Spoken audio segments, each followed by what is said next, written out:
여러분 안녕하십니까. 대선 본투표일 3월 9일이 됐습니다. 전우책입니다. 잠시 전 대선 캠페인 대장정의 막이 내렸습니다. 오늘이 지나면 과연 새날이 밝아올까요? 우리는 그 새날을 오랫동안 기다려왔습니다. 지난 5년 안보는 그 어느 때보다 위태로워졌습니다. 9.19 군사합의 다들 아시죠? 그 군사합의는 적의 불시 침공의 대응 능력을 현저히 떨어뜨렸습니다. 문재인은 2018년 그 군사합의를 하면서 평양 경기장을 메운 북한 주민 앞에 자신을 남쪽 대통령이라고 하면서 이렇게 말했습니다. 민족의 새로운 미래를 위해 뚜벅뚜벅 걷고 있는 여러분의 지도자 김정은 국무위원장께 아낌없는 찬사와 박수를 보낸다. 정말 기가 막힌 말입니다. 이 문재인은 그 말이 역사에 어떻게 기록된다는 걸 몰랐을까요? 아니면 전제와 폭력에 찬사를 보내는 것에 그 어떤 수치심도 부끄러움도 느끼지 못한 겁니까? 그 김정은은 올해 들어 미사일 도발을 9차례나 했습니다. 그런데도 문재인과 청와대는 침묵을 지키다가 9번째 도발을 한 지난 5일에야 서훈 주재로 NSC 그리고 국가안전보장회의를 열어서 북한 미사일 발사가 유엔 안보리 결의 위반임을 지적하고 이를 규탄한다고 했습니다. 이제야 국민의 눈에 보이는 것입니까? 경제가 이렇게 무너지는지는 아마 문재인도 변명하지 못할 겁니다. 그리고 경제가 어떻게 무너지는지는 제가 굳이 여러분들께 말씀드릴 필요조차 없습니다. 우리 경제는 겉으로는 성장했지만 철저히 부실화됐습니다. 무엇보다도 안타까운 것은 재정 파탄입니다. 미래 세대에게, 그러니까 지금 2030 세대를 비롯한 미래 세대에게 짐이 되는 국가 채무는 이미 GDP 50%를 넘는 1075조를 넘었습니다. 50.1%죠. 가계부채도 1900조입니다. 이 자영업자들은 몰락했고 중산층은 속절없이 붕괴했습니다. 무엇보다 일자리는 200만 개가 넘게 사라졌습니다. 그 일자리를 세금으로 만든 알바 일자리로 채웠습니다. 이러고도 재정으로 만든 작년 4% 성장을 두고 경제가 살아났다고 분칠하는 자들이 문재인 정부입니다. 올해 미국이 3.8% 성장하는데 우리는 3% 성장도 어렵습니다. 뭐라고 할 건가요? 경제는 무너지는데 우리도 선진국이 됐다며 세계를 선도한다고 하는 정말 낯두꺼운 권력인 것입니다. 그런데다 문재인은 사회를 철저히 갈라놓았습니다. 그걸 갈라치기라고 해야 됩니까? 편가르기라고 해야 합니까? 동수로 가르고, 그리고 가진 자와 못 가진 자로 가르고, 배운 자와 못 배운 자로 가르고, 서울과 지방으로 가르고, 서울에서는 강남과 강북으로 가르고, 또 세대별로 갈라놓았습니다. 겉으로는 통합을 외치면서 철저히 내 편과 반대편으로 찢어 밝힌 것입니다. 그런데 드디어 이런 후한무치한 시대, 내로남불의 시대를 끝내는 날이 왔습니다. 바로 오늘입니다. 우리는 문재인 정권에서 검찰총장을 한 윤석열을 보수우파, 자유우파의 대표로 내보내는 극단적인 선택을 했습니다. 부끄러움을 모르는 자들을 공직에서 쫓아내기 위해서입니다. 윤석열은 어제 제주에 가서 명연설을 했습니다. 제가 윤석열 연설 들은 것 중에 최고의 연설이었습니다. 그는 민주당 사람들은 제가 대통령이 되면 180석 가지고 제대로 정부를 운영할 수 없게 방해하거나 저를 탄핵시킬 수도 있다고 한다면서 이렇게 외쳤습니다. 할 테면 하라. 제게는 국민이라는 가장 막강한 정치적 지지 세력이 있다. 그는 여의도의 정치 문법, 셈법도 모르는 제가 여러 달의 마라톤 여정을 마치고 결승점 앞둔 스타디움에 뛰어들어왔다며 제가 일본으로 결승 테이프를 끊고 나라를 바꾸고 제주도를 바꿀 기회를 달라고 호소했습니다. 그가 우리나라 민주주의가 많이 병들고 위험해졌다며 한 말은 제가 30년 정치 비평을 해오면서 늘 해왔던 소명의식에 관한 말입니다. 소명의식 말입니다. 대통령제냐 내각제냐가 중요한 것이 아니다. 위정자와 공직자가 국민을 주인으로 제대로 모시는 모습이 되느냐 안 되느냐에 달린 것이다. 그는 머슴은 자기 이익이 아니라 주인 이익을 위해서만 자나 깨나 생각해야 하고 주인에게 정직하고 부정하면 안 된다고 했습니다. 이 당연한 말이 감동적으로 들리는 것은 지난 5년 동안 문재인 권력을 지켜보면서 정직하지 못한 권력이 얼마나 나라를 병들게 하는지를 깨달았기 때문입니다. 그는 민주당 정권의 각종 부정부패가 은폐되고 묻히는 것이 민주주의가 죽어가는 것이라고 일갈했습니다. 민주주의가 죽어가고 있다. 그래서 한 말이 이렇습니다. 국민을 먼저 생각하지 않고 정파 이익만 따지는 사람들은 민주주의를 외면한 사람들이고 국민 속이는 사람들이다. 나는 누구에게도 빚진 게 없고 어떤 패거리도 없다. 오로지 국민에게만 부채를 졌다. 그 정신으로 앞으로 5년을 보내기를 기대합니다. 반면 이재명은 선거 전날까지 저를 솔직히 실망시켰습니다. 그는 문재인이 가지고 있던 북한에 대한 몽환을 이어받았습니다. 그가 어제 여의도 당사 기자회견에서 한반도의 전쟁 위협을 제거하겠다며 한 말이 이렇습니다. 당선 즉시 미국, 중국, 일본, 북한에 특사를 파견해 실용적 대북 접근법을 위한 외교 채널을 굳건히 하겠다. 방점은 북한에 특사를 보내는 거죠. 아직도 중국이 북한 김정은이 도발을 막을 것이라는 환상을 가지고 있는 걸까요? 아니면 김정은을 설득하면 그가 개방으로 나와 남북한이 공동 번영으로 나갈 수 있다는 허황된 꿈을 꾸고 있는 걸까요? 우리는 지난 5년 동안 그런 몽환에 빠져있는 문재인 정권이 김정은에게 핵을 고도화하는 기회를 준 것을 너무 잘 알고 있습니다. 김정은에게 우리를 위협할 군사적 능력을 가지는 기회를 준 것입니다. 이재명이 한 말은 이렇습니다. 강력한 자주국방을 바탕으로 국익 중심의 실용 외교를 펼쳐 평화와 공동번영의 세계를 열겠다. 그런데 이 자주국방 말입니다.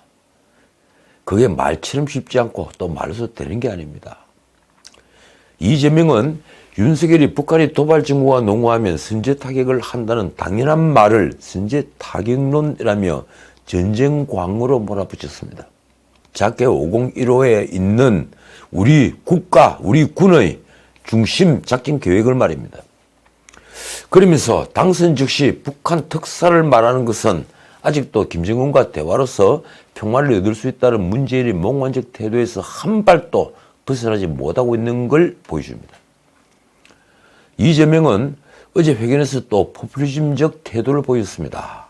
그는 민생회복 긴급조치를 단행하겠다며 영업제한을 해제하고 부동산 세금입니다. 이 부동산 세금 그리고 가스요금, 대중교통요금 등 공공요금을 코로나가 종식될 때까지 동결하겠다고 했습니다.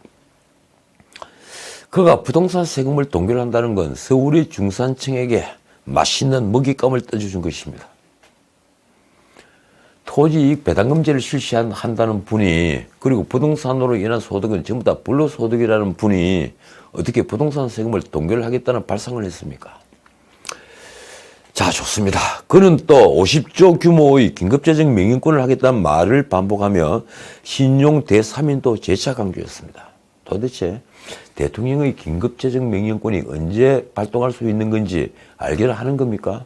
우리 헌법에 있는 겁니다. 거의 어제 기자회견의 방점은 당선 즉시 국민통합정부 구성에 착수하겠다는 말이 있을 겁니다. 아마도 그럴 겁니다. 통합정부 약속이 뭡니까? 바로 이 통합정부 약속은 국민의 정권교체 열망을 끊기 위한 술책에 불과합니다. 정권교체 열망이 워낙 크니까 그걸 막기 위해서 정치교체라는 말을 썼고 또 그게 먹히지 않으니까 통합정부론을 끄집어낸 겁니다. 김종인이 내놓은 아이디어죠. 그는 캠페인 때 필요하다면 이재명 정부라는 말도 쓰지 않겠다고 했는데 이번엔 살짝 말이 바뀌었습니다. 이렇습니다. 이재명 정부라는 표현은 국민통합정부보다 앞설 수 없다. 놀라운 건 그가 내일은 제가 아닌 국민 여러분이 승리하는 날이라고 말을 한 겁니다. 과연 이재명은 자신이 이기면 국민이 승리한 것으로 여기고 있는 걸까요? 그 이재명은 사실 공직선거법 위반이 대법원에서 무죄 취지로 파기환송되지 않았다면 비선거권이 제한되어서 후보가 될 수 없었습니다. 그 파기환송을 결정한 대법원 전원합의체는 대장동 게이트의 50억 클럽에 들어있는 권순일 전 대법관이 주도했다는 언론 보도가 있었죠. 그건 다들 아시죠. 그 권순일의 방에 대장동 게이트의 민간 사업자 두목인 김만배가 8차례나 들락거렸습니다. 전원합의체 심리기관만 따져도 그는 4차례나 권순일의 방에서 한두 시간씩 밀담을 나눴습니다. 그리고 판결이 나고 나서 그 이튿날 또 방문을 했습니다. 그런데도 검찰은 이 재판거래 의혹을 수사하지 않았습니다. 대한민국 검찰 맞습니까? 그런데 어제 재판거래를 한 정황이 폭로됐습니다. 이재명의 선거법 위반 사건과 은수미 이 성남시장의 정치자금법 위반 사건의 상고심이 대법원에서 동시에 진행됐던 2020년 이 이재명의 성남시장 시절 첫 수행비서였던 백모라는 자가 은수미 성남시장의 비서관 이모와 통화를 하면서 대법원 재판 노비를 시사하는 말을 한 것이 그대로 담긴 녹취록이 7일 공개된 것입니다. JTBC가 보도했습니다. 또 다른 녹취록에는 이재명 측 다른 인사가 이재명 사건 대법원 전원합의체 표결 결과를 미리 파악했던 것으로 보이는 정황도 포함되어 있습니다. 백모가 2020년 2월 13일 이모 비서관과 통화를 하면서 한 말이 이렇습니다. 대법원 라인 우리한테 싹 있어. 우리가 대법원 하잖아. 그동안 작업해 놓은 게 너무 많아가지고 대법원을 완전히 쥐고 있다는 얘기입니다. 또 이런 말도 있습니다. 빨리빨리 작업, 대법원, 저기 주심, 대법원장, 아니, 대법관 발표나면 작업 들어갈 생각해야 돼. 그럴 때 얘기해. 싹 스포트 할 테니까. 쉽게 말하면 사건이 대법원에서 배당이 돼서 주심 판사가 결정이 되면 얘기를 해라. 우리가 싹 스포트 하겠다. 이 말을 달리 해석할 길이 없습니다. 정상적인 해석을 제대로 하면 이렇습니다. 우리가 대법원의 작업을 다 해놓았다. 은수미 시장 사건도 주심이 결정되면 얘기해라. 지원해 주겠다. 말하자면 이재명 측이 대법원에서 로비하는 라인이 있다는 명확한 증거입니다. 그 말을 한 백모는 2010년 이재명이 성남시장에 당선되면서 수행비서로 합류해서 약 3년 7개월간 보좌했던 인물입니다.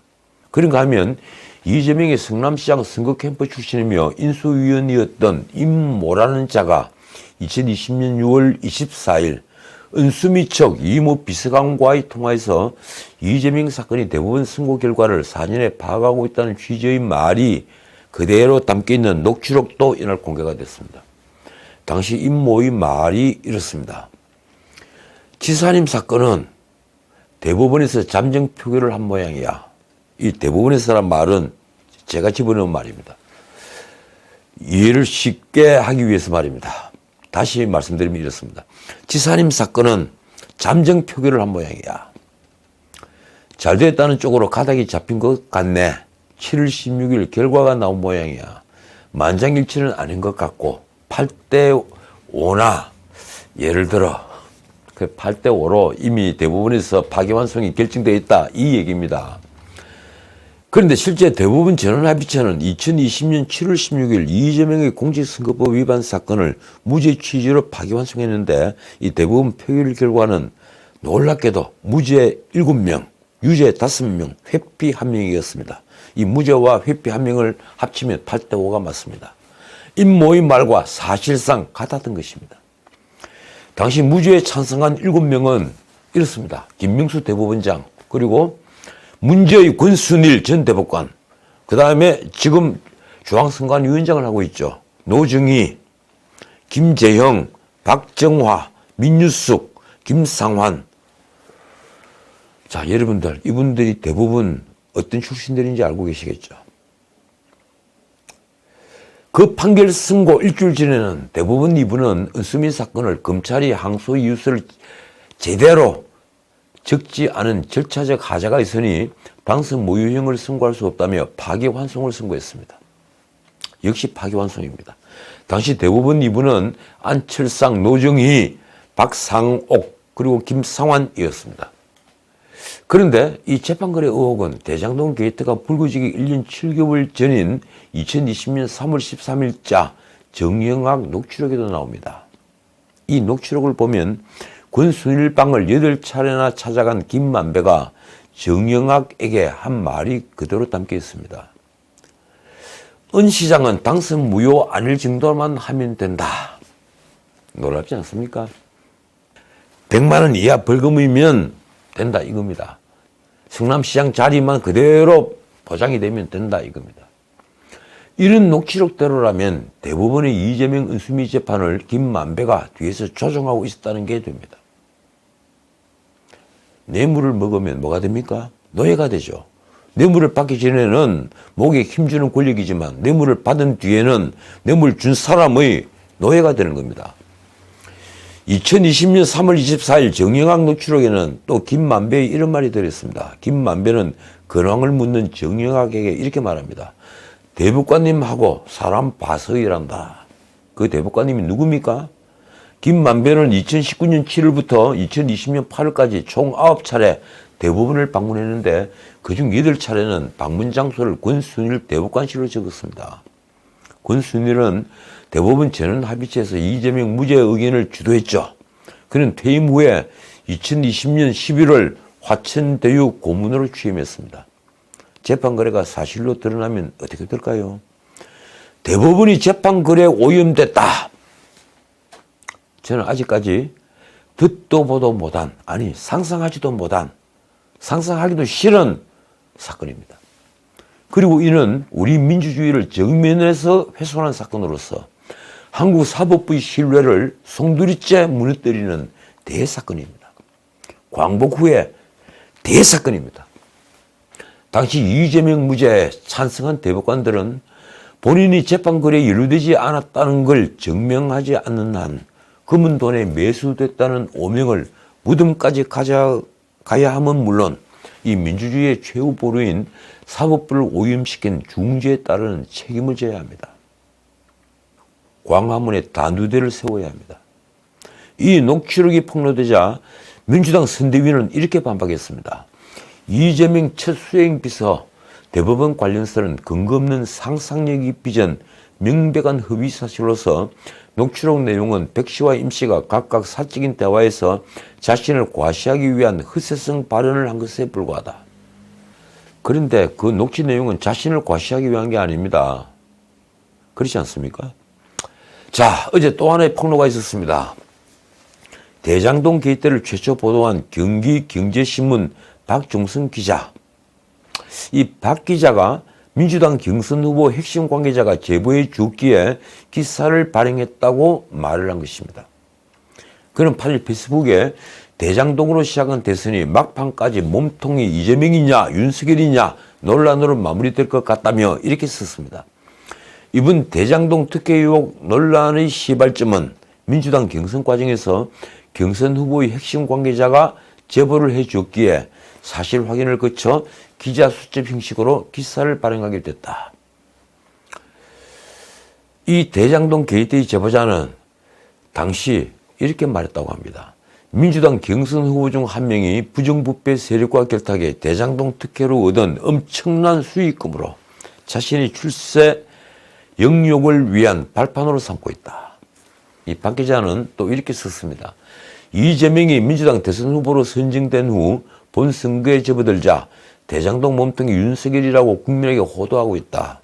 이재명은 지난해 9월 국회에서 기자회견을 하고 대장동 특혜 의혹을 자신을 매도하기 위한 정치 공작이라고 주장하기까지 했다. 그 뒤에 그는 결론적으로 그를 이렇게 매듭지었습니다. 분명히 밝히지만 대장동 특혜 의혹은 민주당 경선 과정에서 같은 당 핵심 후보 측에서 이 후보가 몸통이라고 제보한 것이다. 자, 사정이 이런데 민주당은 10년 전에 부산저축은행 불법대출 사건 수사까지 끌고 와서 이 윤석열을 대장동 게이트의 몸통이라고 주장합니다. 대선 토론 때도 그랬죠. 6일 뉴스타파가 보도한 녹취록이 그 근거인데 이 녹취록은 작년 9월 15일 뉴스타파에서 기사를 쓰는 신학림 전 언론노조위원장과 김만배의 대화가 담겨 있습니다. 그런데도 뉴스타파는 기사에서 김만배가 한 지인과 나눈 대화의 음성 파일을 뉴스타파가 입수했다며 대화 당사자는 현직 기자 시절 김만배와 동료였던 신학림이라고 했습니다. 자기 회사의 사실상 직원과 같은 용역 기자인데 말입니다. 마치 외부에서 제3자로부터 제보를 받은 것처럼 한 것입니다. 조선닷컴 보도를 보면 뉴스타파는 신학림에게 2018년과 2019년 2년에 걸쳐 총 7,784만 원을 용역비로 지급한 용역관계입니다.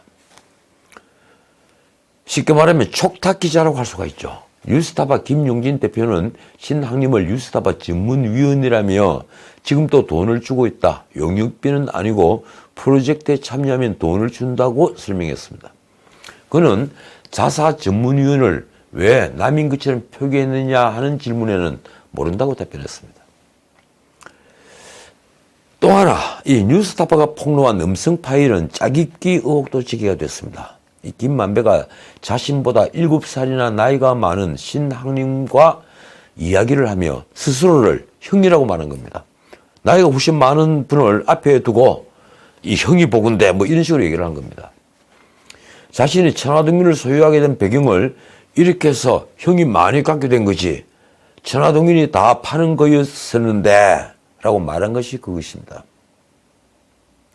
뉴스타파는 이 대목 자막에 음성 그대로 형이라고 쓰지를 않고 우리가 라고 바꿔놨습니다. 자, 오늘은 여기까지입니다. 이 경기 부천시와 제주시 선관위가 각각 관내 사전투표 용지와 사전투표함을 사무국장 사무실에 보관했던 사실이 드러났습니다. 사무실에는 출입을 감시할 CCTV가 종이로 가려지거나 아예 없었습니다. 규정을 위반한 겁니다.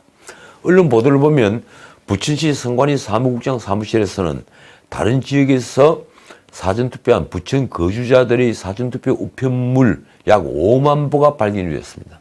무려 5만 표입니다. 우편물은 500장씩 플라스틱 박스 안에 빼곡이 담겨 있었고 내부를 비추는 CCTV가 있었지만 종이로 사이에서 가려진 상태였습니다. 누군가가 마음만 먹으면 문을 열고 들어와서 부정행위를 할 수 있을 정도로 관리가 허술했던 것입니다. 도대체 CCTV는 왜 가려놓았을까요? 그 답변은 이렇습니다. 사무국장실이 회의실로 사용돼 회의 참가자들이 원치 않아 가려둔 것이다. 노출을 싫어하는 참가자들이 하는 회의다. 무슨 회의일까요? 회의에 참가하는 모습이 드러나는 게 두려운 자들은 누구이며 그 회의는 무슨 회의였습니까? 감출 일이 없는데 왜 두려울까요? 공명정대한 자는 두려울 게 없습니다. 우리는 그런 이들이 우리를 대표하기를 원합니다. 오늘은 바로 그걸 결정하는 날입니다. 새 날은 밝아옵니다. 지금까지 전식이었습니다.